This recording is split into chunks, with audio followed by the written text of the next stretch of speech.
เอาสบายดีพี่น้องสบายดีตอนเช้าเด้อวันนี้เราจะพาไปยามแฮวนกเราใส่แฮวนกเมียนประมาณ10 หลัง9 หลัง10 หลังไปเราไปลุ้นกันว่าสิได้บ่ฮอดฤดูกาลเลยเด้เนาะไปติดตามเบ้าอาบแล้วมันแต่ละปียามนี้แล้วมันจะใส่แฮวนกเนาะเอาไปลุ้นกันว่าสิหมานบ่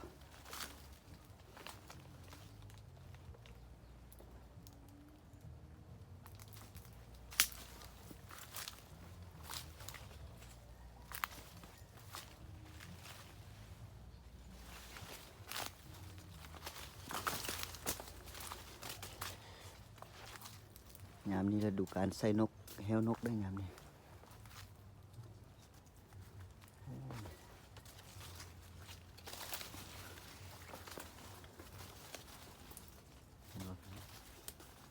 หลังนึงโบราณเนาะหลังนี้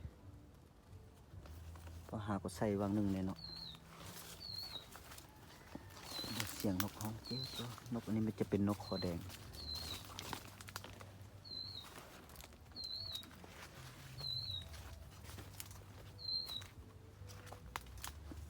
บุลงกินสิ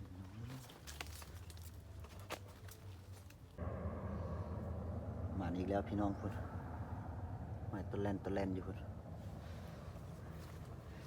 มาอีกแล้วบุพาดเนาะหลังนี้บุพาดหลังนี้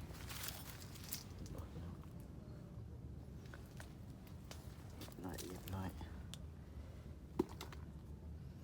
เดี๋ยวสิห้างใส่คืนเนาะ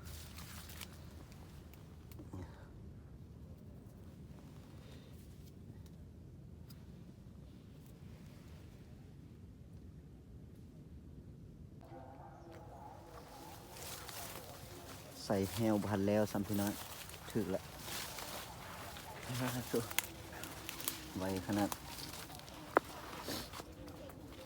ก็ใส่หลังที่3เลยนี่หลังที่4หลังนี่ก็ใส่เต็มที่2ด้วย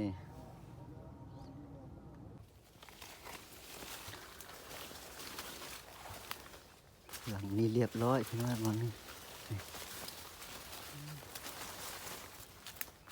ทำตายหากระถึก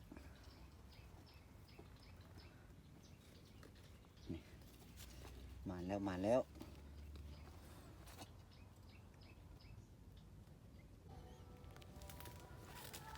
ไปลุ้นกันยัง2 หลัง ยัง2 หลังสุดท้ายว่าสิถือบ่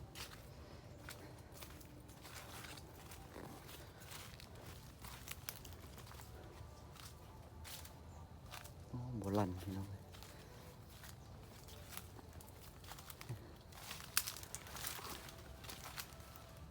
โบราณบ้านเข้าด้วยไปเบิ่งหลังนั้นมัน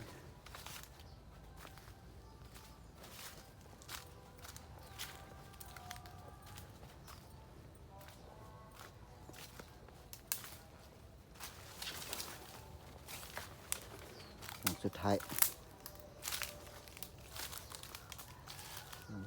เป็นยังไงหลังสุดท้าย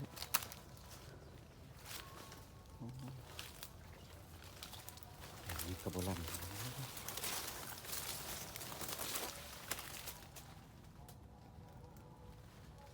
มาด่าใส่ในนักตึบปวดนี่จังน้อยเขาสิมาย้ายนะจะมายามอีกบันหนึ่งรอรุ่นอีกคลิปต่อไปเด้อพี่น้องเนาะว่ามันสิได้อีกบ่